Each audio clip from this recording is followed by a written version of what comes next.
మన ప్రభువును రక్షకుడైన యేసుక్రీస్తు వారి శ్రేష్టమైన నామములో ఈ రాత్రికాలపు కూడి వచ్చిన మీ అందరికి కూడా నా హృదయపూర్వకమైన వందనాలు తెలియజేస్తున్నాను.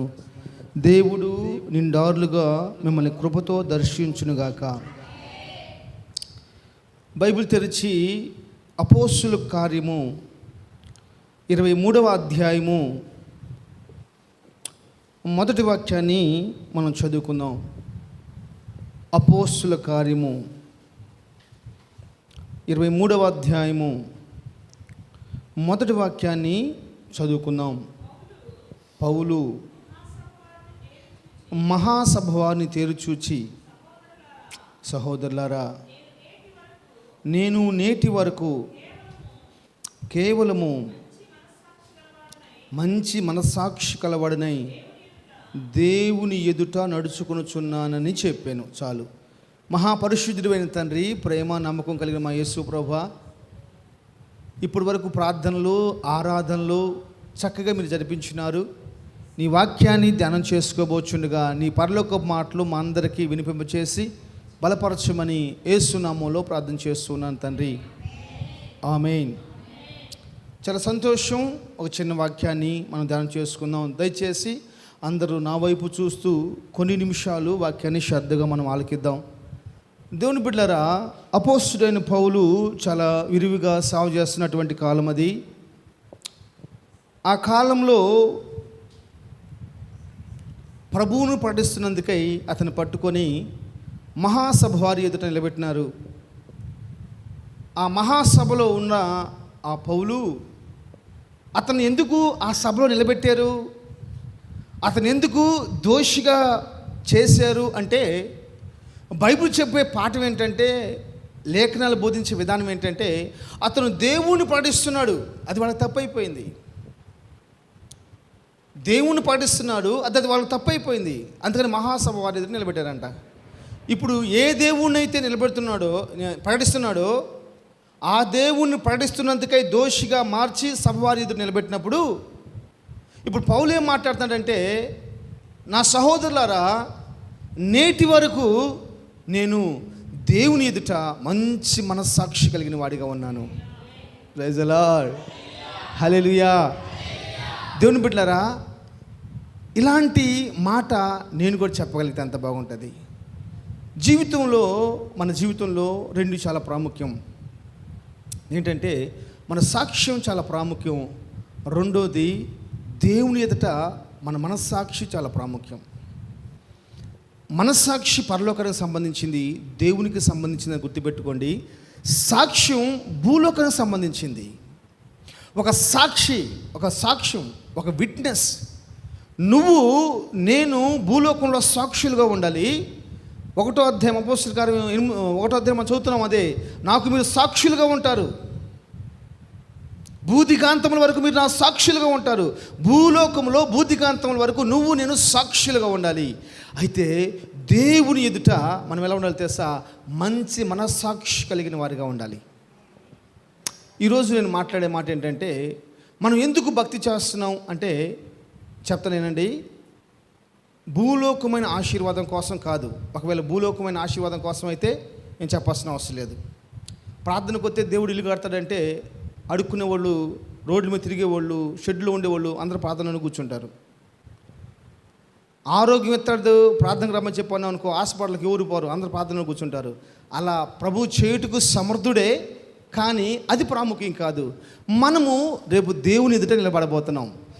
చెప్పాలి, జ్యేష్ఠుల సంఘంలో మనం నిలబడబోతున్నాం. పరిశుద్ధుల దేవదూతల మధ్య మనం నిలబడబోతున్నాం. కాబట్టి మనం భూలోకంలో ఒక మంచి సాక్ష్యం కావాలి. మనకి ఒక మంచి సాక్ష్యం, అది చాలా ప్రాముఖ్యమైనది. ఈరోజు నువ్వు ఏ సాక్ష్యం సంపాదించుకున్నావు?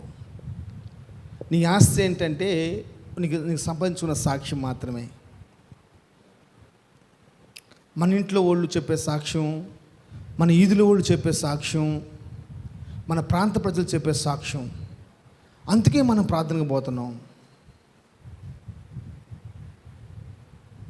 నేను బయటికి వెళ్ళినప్పుడు వాక్యం చెబుతున్న సమయాల్లో సహవాసంలో ఎవరి గురించి నేను సాక్ష్యం చెప్పాలి? వాళ్ళు పలానా విషయంలో చాలా పర్ఫెక్ట్ అండి అని వాళ్ళ గురించి సాక్ష్యం చెప్పాలి. అలాంటి సాక్ష్యాన్ని మీరు సంపాదించుకోవాలి. అలాంటి ఒక మాదిరిని మీరు సంపాదించుకోవాలి. అలాంటి కృపని మనం పొందుకున్న వారికి మార్చబడాలి. అరే పలానా ఉందరా, 7 గంటలకు ప్రార్థన కంటే 7 గంటలకు ఖచ్చితంగా వచ్చిందిరా, ప్రార్థనకు పోయే విషయంలో ఒక సాక్ష్యం, ఎదుటి వ్యక్తుల్ని ప్రేమించే వారి విషయంలో ఒక సాక్ష్యం, పని చేసే విషయంలో ఒక సాక్ష్యం, నమ్మకత్వంలో ఒక సాక్ష్యం, భూలోకంలో దేవుని బిడ్డలంగా దేవుని ప్రజలంగా మనం ఒక సాక్ష్యం కలిగి ఉండాలి. స్తోత్రం. మనము అందుకని బైబిల్ పెట్టిన మన పేరేంటి చెప్పండి. మనం బైబిల్ మనకు పెట్టిన పేరేంటి అమ్మా చెప్పాలి. బైబిల్ మనకు పెట్టిన పేరేంటి? హల్లెలూయా. నోరు పెద్దరిసి మాట్లాడండి. బైబిల్ మనకు పెట్టిన పేరేంటి?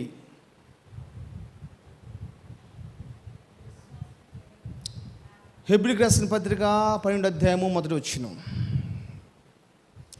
హెబ్రీయులకు రాసిన పత్రిక 12వ అధ్యాయము మొదటి వచనం. ఏ సమూహం మనం? సాక్షి సమూహం. ఏ సమూహం? సాక్షి సమూహం. వాక్యం చెప్తుందేమో సాక్ష్యం గురించి, మీరు జవాబిచ్చేదేమో విశ్వాసం గురించా? మనం ఏ సమూహం అండి? ఇదిగో ఎంత గొప్ప సాక్షి సమూహం. పరలోకంలో ఎవరుంటారు? దశంభాగాలు ఇచ్చిన వాళ్ళు ఉంటారు. స్తోత్రం.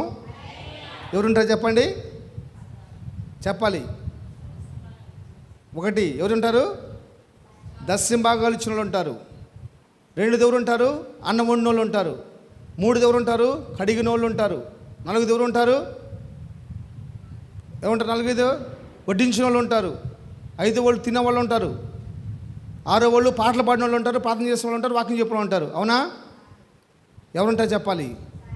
వీళ్ళందరూ ప్రాముఖ్యం, కానీ యేసు ప్రభుకు సాక్షిగా మారాలి.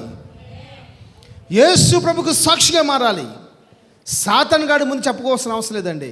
సాతాను గాడి ముందు నువ్వేం త్యాగం చేసినా చెప్పుకోలేడు వాడు. నువ్వేం చేసినా చెప్పుకోలేడు. మనం ప్రభువుకు సాక్షిగా ఉండాలి. నేను చూసినప్పుడు నువ్వు యేసు ప్రభు సాక్షి అని చెప్పాలి. చాలా సింపుల్, చాలా సింపుల్. హల్లెలూయా. ఆయన అంటాడు, ఇంత గొప్ప సాక్షి సమూహం మన ఎదుటుంది. పరిశుద్ధులైన వాళ్ళు, సురేష్ గారు లాంటి వాళ్ళు, ఏసన్న గారు లాంటి వాళ్ళు, భక్త సింగ్ గారు లాంటి వాళ్ళు, సాధు సుందర్ సింగ్ లాంటి వాళ్ళు, పేతురు, యాహోను, యాకోబు, గొప్ప గొప్ప పరిశుద్ధులైన భక్తులు, నీతిమంతులైన భక్తులు, ప్రభు సాక్షిగా బతికిన భక్తులు, అనేక మంది గొప్ప సమూహం మన ముందు ఉంది. వాళ్ళని చూస్తూ మనము దేవుని ఎదుట మంచి మనస్సాక్షి కలిగిన వారిగా మార్చబడాలి. పౌలు అంటున్నాడు, ఇప్పటి వరకు నేను మంచి మనస్సాక్షి కలిగిన వాడిని. మనందరం సాక్షి సమూహం అండి. యేసు ప్రభుకు సాక్షిగా ఉండాలి. నీకు సాక్షిగా ఉండాలి. అవసరమైతే మన సాక్ష్యాన్ని చంపేయగలిగిన బలము ఒక పాపానికే ఉంది, ఒక వ్యతిరేకతనికే ఉంది, ఒక అతిక్రమానికే ఉంది. మన సాక్ష్యాన్ని దెబ్బతీసేది ఎందుకు తెలుసా?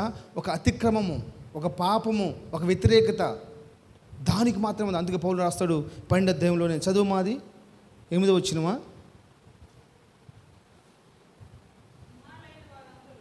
4వ వచనం.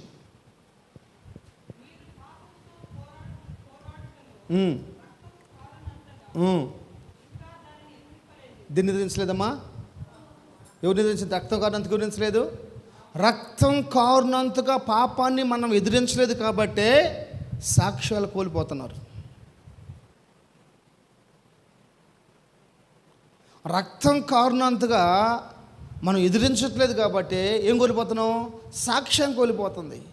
ఎక్కడుంది మనకు అసలు ఓర్పు? ఎక్కడుంది ఓర్పు?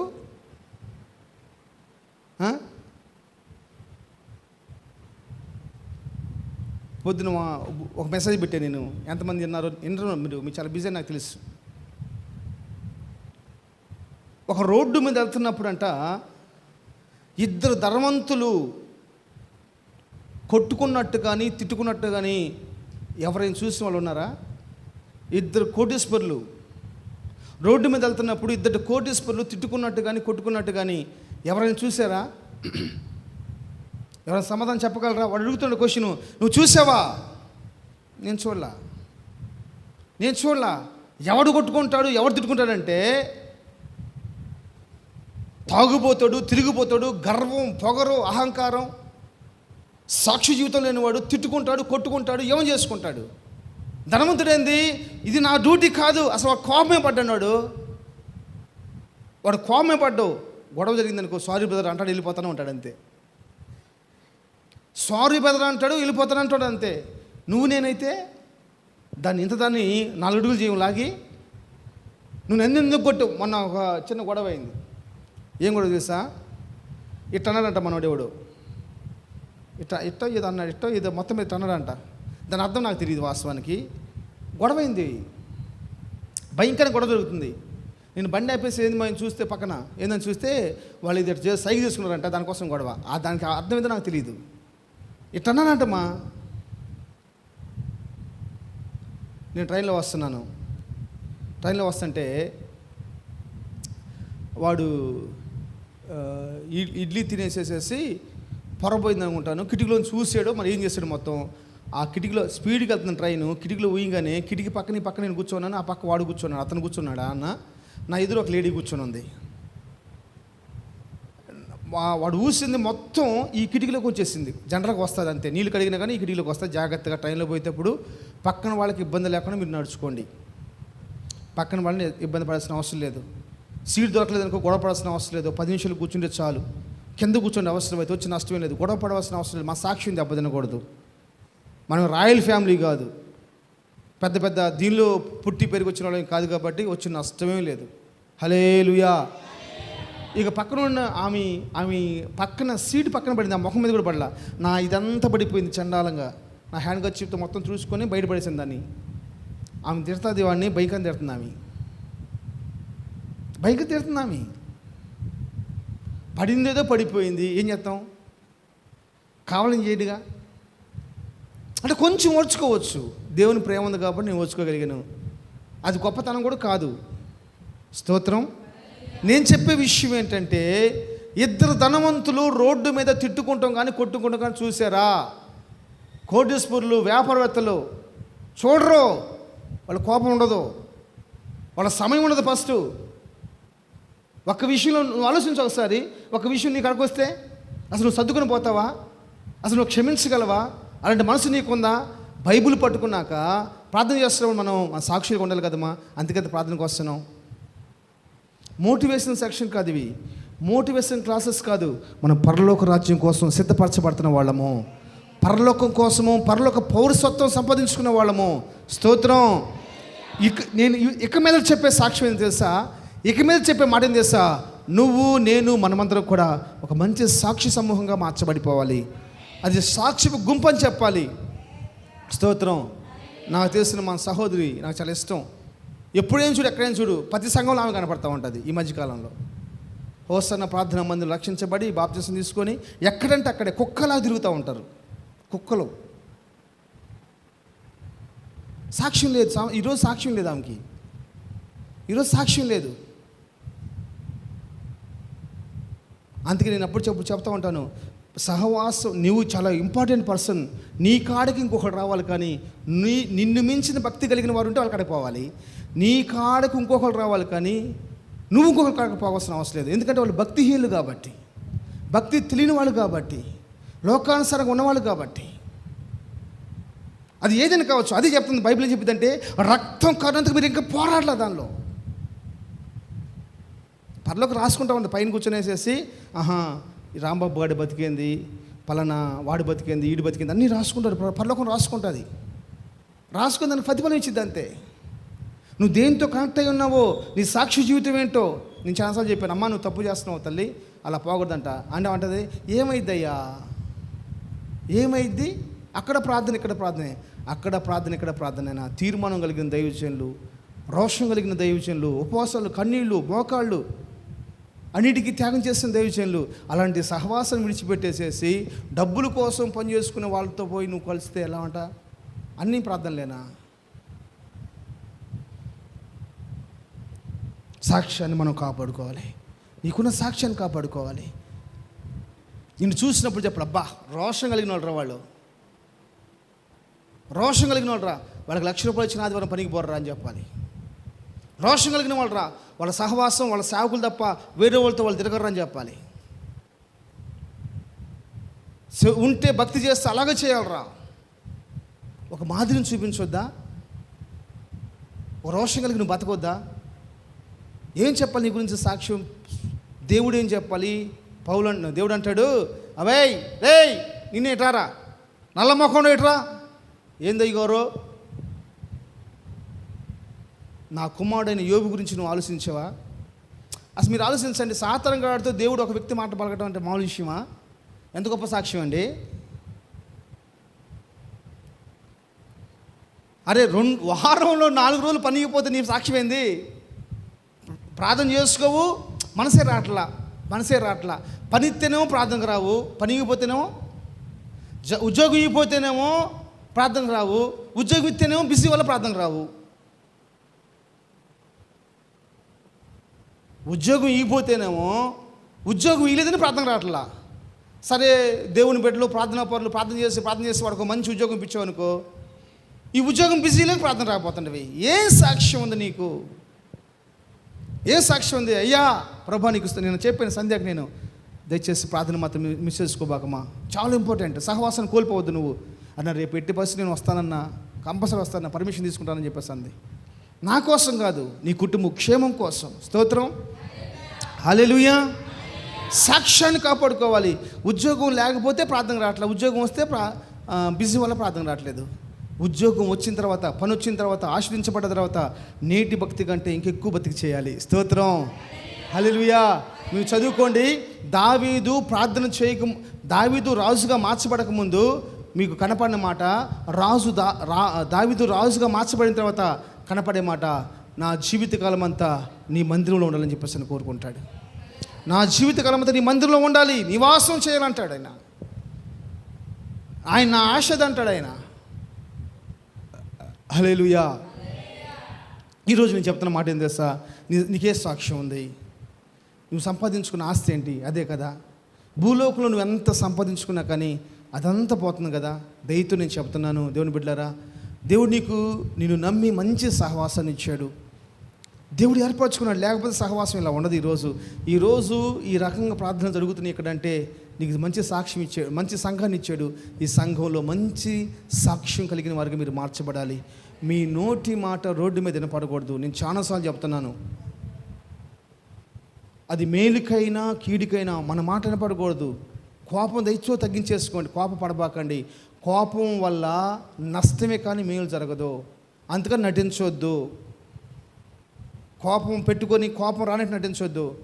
కోపం లేకపోతే 50 సంవత్సరాలు బతికి కూడా 100 సంవత్సరాలు పోతావు. నువ్వు ఎంత డైటింగ్ చేసి, ఎంత ఏమి నూనె, ఒరిజినల్ నూనె తిని, మన అంటున్నాడు లీటర్ 6,000 అంట, అదేందో నూనె అంట, లీటర్ 6,000 అంట. ఆ నూనెతో నువ్వు 2 సంవత్సరాలు తింటే శరీరం ముడతపడదంట.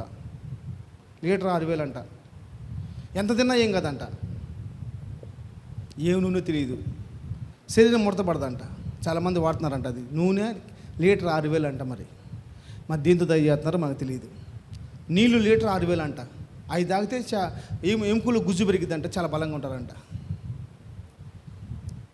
నువ్వు ఎన్ని చేసినా కానీ కోపంగా ఉందనుకో బీపీ పెరిగిపోయింది. ఆ బీపీ వెళ్ళి ఒకసారి టపక్కమాట నరాలు. ఎందుకు మనకు అవసరమా? దేవుడిచ్చిన ఆరోగ్యాన్ని కాపాడుకోండి. మంచి సాక్ష్యం సంపాదించుకోండి.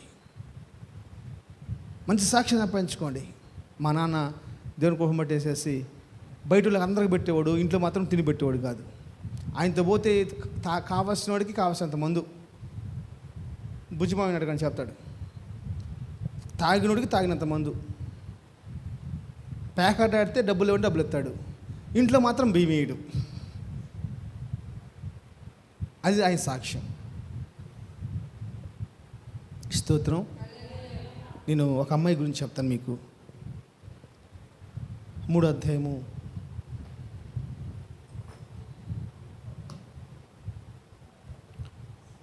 రూతు గ్రంథం 3వ అధ్యాయము 10వ వచనం.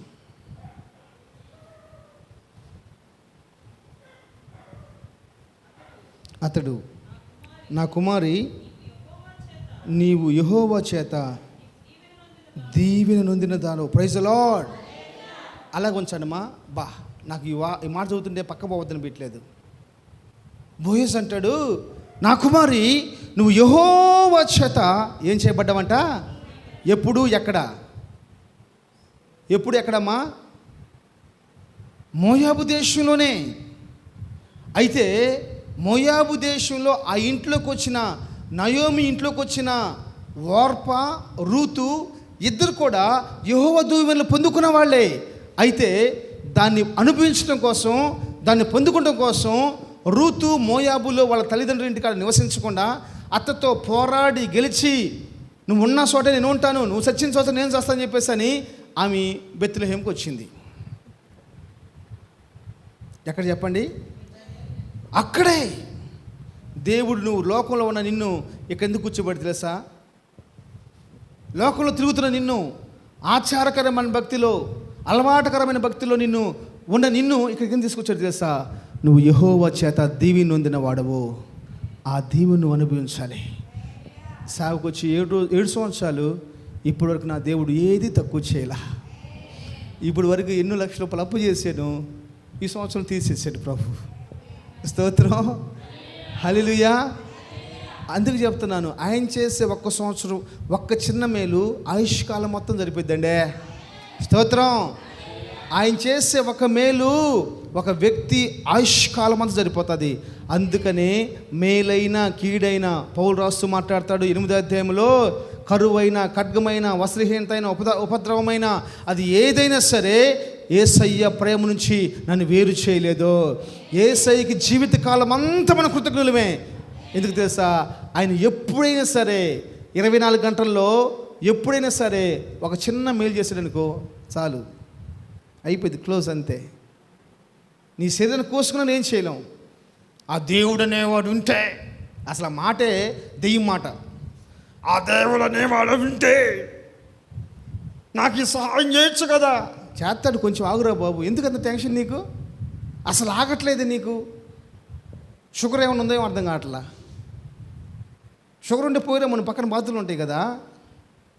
దేవుడు నీ కోసం చేయకపోతే ఇంకెవరి కోసం చేస్తాడమ్మా? ఈ భూమిని సృజించి సాతానుగాడి చేతిలో పెట్టలా. ఎవరి చేతిలో పెట్టాడు? ఆదాము చేతిలో పెట్టాడు, మనిషి చేతిలో పెట్టాడు. Praise the Lord. హల్లెలూయా. దీన్ని నువ్వు స్వతంత్రించుకో. ఏం చేయాలి చెప్పాలి? ఎట్టా? కష్టపడి స్వతంత్రించుకోవాలి. యేసు ప్రభు చెప్పాడు, దీన్ని నువ్వు స్వతంత్రించుకో. సాత్వికులు ధనిలు చెప్పాలి నోటేసి, మిమ్మల్ని వదిలిపెడితే నాకంటే ఎక్కువ రిఫరెన్స్ చెప్పగలరా నాకు తెలుసు. భూలోకం స్వతంత్రించుకో. మరి ఆ సాత్వికత ఏది? ఓట్లకు డబ్బులు ఇస్తున్నారు, నీకు ఈలా ఓటెత్తావు నువ్వు పోయి, నాకు ఇస్తేనే ఎత్తా. మన చెన్నైలో రాజన్న ఒక ఆమె ఉంది, పని చేసేది. ఆమె పనికి పోతే 700 రూపాయలు 800 రూపాయలు కూలి వచ్చింది. పొద్దున్నే పోవాలి 9 గంటలకి పనికి. ఓట్ల ఎలక్షను, వాళ్ళు డబ్బులు తీసుకొచ్చేది 10 గంటలకి. ఇవి ఏం చేసింది సార్? పొద్దున్న 7 గంటలకు పోసేసి ఓటేసి వచ్చేసి 7 గంటల 8 గంటలకు ఇంటికి పోయి వండుకొని పనికి వచ్చేసింది. నేను అడిగాను, ఓటేసావా అమ్మని అడిగా, నాకు ఇక్కడ చూపిస్తుంది వేసానని. ఎంత ఇచ్చారన్నా? వాడు ఇచ్చిన దాకా చూస్తే నాకు ఇక్కడ పని పోయిద్ది, అన్యాయం తీసుకున్న డబ్బులే మిగలవు, ఎందుకు అనవసరంగా చెప్పేసాను, గప్పని పోయి ఓటేసి వచ్చేసాను, నా పని నేను చేసుకుంటున్నాను చెప్పేసి అంటుంది. ఓట్లేసేవాడు పక్కిళ్ళకు డబ్బులు ఇచ్చేసేసి నీకు ఓటు ఇవ్వబోతే, నీకు ఓట్లకి డబ్బులు పంచేవాడు పక్కన వాళ్ళకి డబ్బులు పంచి నీ ఇంట్లోకి వచ్చి పంచకపోతే నువ్వు ఓటేస్తావా? అది మన సాత్వికం. వేయిపోతే సమాధానంగా ఉంటావా? ఇక చూసి ఊరు మొత్తం టామ్ చేయవు నువ్వు అసలు. అది సాత్వికం. అందుకే భూమిని మనం స్వతంత్రించుకోలేకపోతున్నాం. భూలోకముని ఎవరు స్వతంత్రించుకున్నారయ్యా అంటే చెప్పాలి, సాత్వికులే. దేవుడు ఏం చెప్పాడు తెలుసా? ఆదాముతో ఈ భూమిని నువ్వు స్వతంత్రించుకో, భూమిని అప్పగించి దేవుడు నీకు ఇచ్చాడమ్మా, నీకు చేయకపోతే ఇంకెవాడు చేస్తాడమ్మా, నీకు పోతే ఎవడికి ఇస్తాడమ్మా. హల్లెలూయా. ఆయన ఏదైనా బెస్టే చేస్తాడో, ఆయన ఏదైనా బెస్టే చేస్తాడో, అది ఏదైనా మనం బెస్ట్గానే ఉండాలని కోరుకుంటాడో. హల్లెలూయా. నువ్వు దీవించబడ్డ దానవు కాబట్టి ఏం కావాలి చెప్పాలి, ఏం కావాలి? మంచి సాక్ష్యం కావాలి. చదువు. అతడు కొద్దివారే కానీ గొప్పవారే కానీ, గొప్పవారినే కానీ కొద్దివారినే కానీ యవ్వనస్తులను నీవు ఎంబడింపగా ఉండుట వలన నీ మునుపటి ప్రవర్తన కంటే వెనుకటి సత్ప్రవర్తన ఎక్కువైంది. Praise the Lord. నేను అప్పుడప్పుడు అనుకుంటా ఉంటాను, ఇవి ఇంత నమ్మకస్తులుగా సాక్ష్యం సంపాదించుకున్న కారణం ఏంటంటే ఆమెకి ప్రపంచం ఏమీ తెలియదు. నిజం చెప్తున్నాను, దేవుని గృహం పట్టేసేసి బైబిల్ పట్టుకొని నాకు తెలిసింది ఒకటే, ఒక సంఘంలో రక్షించబడ్డాను, వేరే ఊరు వెళ్ళాను, అక్కడే ఉన్నాను, అక్కడి నుంచి బయటకు వచ్చాను, సేవ చేస్తున్నాను, అంతే. ఇంకా నాకే ప్రపంచం తెలీదు. పలానా సేవకుడు ఎలా ఉంటాడు, పలానా సేవకురాలు ఎలా ఉంటుంది, ఆ విశ్వాసం ఎలా ఉంటుంది, నాకు ఇదేం తెలీదు. ఒకవేళ ఆ కుయుక్తిపరమైన మాటలు తెలుసుకుంటే ప్రభువుకు నమ్మకంగా సేవ చేసేవాడిని కాదేమో. నీ ఫోన్ ఓపెన్ చేయి, ఎంతమంది పాస్టర్ల నెంబర్లు నీ చూపి నాకు. నీ ఫోన్ ఓపెన్ చేసేసి ఎంతమంది పాస్టర్ల నెంబర్లను చూపి. తెల్ల కొట్టు వేసుకున్న వాళ్ళకి అందరూ నీకే సేవకులు, నల్ల కొట్లు వేసుకున్న వాళ్ళు అందరూ నీకే సేవకులు. ఎందుకు? ఈరోజు మునుపటి ప్రవర్తన, నువ్వు అప్పుడు ఎట్టున్నావో ఇప్పుడు ఎట్టుండే ఎట్టా, అప్పటికంటే ఇప్పుడు ప్రవర్తన ఇంకా మారిపోయింది. అప్పుడు చాలా మంచిదానివి. బోయస్ అంటున్నాడు, రూతుని చూసేసి సాక్ష్యం ఇస్తున్నాడు, టెస్ట్ మని ఇస్తున్నాడు, అప్పుడు నువ్వు చాలా మంచిదానివమ్మా, అప్పుడు కంటే ఇప్పుడు ఇంకా మంచిదానివి. ఇంతకుముందు పెళ్లి కనుక ముందు చాలా మంచిదానివి, పెళ్ళైనాక ఇంకా చాలా మంచిదానివి, పిల్లలు పుట్టినాక ఇంకా చాలా మంచిదానివి. ఎంత మంచి సాక్ష్యం. చదువు మళ్ళీ ఒకసారి. కొద్దివారినే కానీ, జాగ్రత్త తినాలి, కొద్దివారినే కానీ గొప్పవారినే కానీ యవ్వనస్తుల్ని కానీ.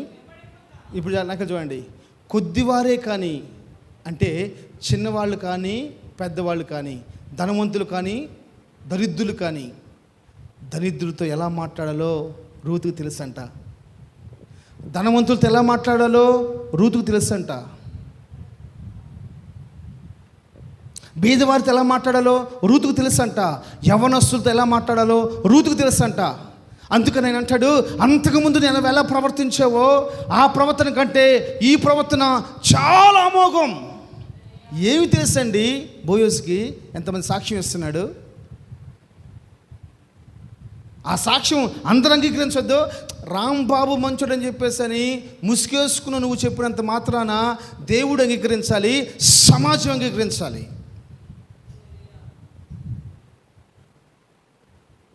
రాంబాబు మంచోడు అని చెప్పేసి అని నువ్వు చెప్పినంత మాత్రం సరిపోదు. అది నా దేవుడు అంగీకరించాలి, ఆ సాక్ష్యాన్ని సమాజం అంగీకరించాలి.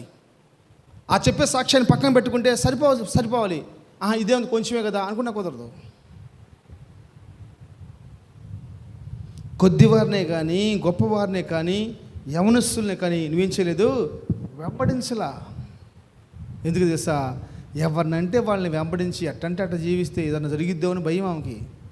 అందుకని మరొకసారి చెప్తున్నాను, మత్తయి సువార్త 1:5 ఆమె పేరు ఘనంగా రాయబడింది. బైబిల్ కొత్త నిబంధన ఓపెన్ చేయంగానే ఆమె పేరు కనపడిద్దండి. ప్రభు ఇష్టపడ్డాడు ఆమె పేరు రాయడానికి. శారమ పేరు రాయడానికి ఇష్టపడలా, రెబ్కా పేరు రాయడానికి ఇష్టపడలా, అవమ పేరు రాయడానికి ఇష్టపడలా, మోషే తల్లి పేరు రాయడానికి ఇష్టపడలా, ఆమె పేరు రాయడానికి ఇష్టపడ్డాడు. స్తోత్రం. ఈ రాత్రి నేను చెప్తున్న విలువైన మాట ఏం చెప్పండి అమ్మా, సంతోషంగా చెప్పాలి, నోటి తెరవాలి. మంచి మనస్సాక్షి కలిగిన వారిగా మార్చబడాలి. సాక్ష్యాన్ని మనం సంపాదించుకోవాలి. ఆ సాక్ష్యం కోసం రక్తం కార్యంతగా ప్రయాసపడ్డా పర్లేదు. ఒకడు ఒక మాట్లాడని చెప్పేసి అని ఆ మాట కోసం మనం తొడగోసుకునే అవసరం లేదు. ఒక సామెత ఉంది, వాడు తొడ కోసుకుంటే మనం ఏం చేయాలంట? మెడ కోసుకోవాలంట. అదేం అవసరంలా. మన సాక్ష్యం కోసం వీళ్ళు మాట అంటే మాటేరా. నేను ఈ గత 2 నెలల నుంచి ఎంత ప్రయాసపడుతుంది చేసా, కేవలం మాట కోసమే. ఎక్కడ నా సాక్ష్యం దెబ్బతినకూడదని, నేను ప్రయాసపడ 2 నెలల నుంచి సరిగా నాకు నిద్ర లేదు, సరిగా కడుపుకు తిండి లేదు. కారణం కేవలం నా సాక్ష్యం దెబ్బతినకూడదు. ఎంత ప్రయాస, ఎంత హార్డ్ వర్క్, అదెంతో ప్రభు తెలుసు. నా సంచారములన్నీ ప్రభు ఎరుగునని చెప్పేసి బైబిల్ చెప్తున్నట్లు నా సంచారం కూడా ప్రభు తెలుసు, ఎంత ప్రయాసపడుతున్నాను. స్తోత్రం, స్తోత్రం, హల్లెలూయా. దేవుడి వాక్యాన్ని ఆశీర్వదించునుగాక.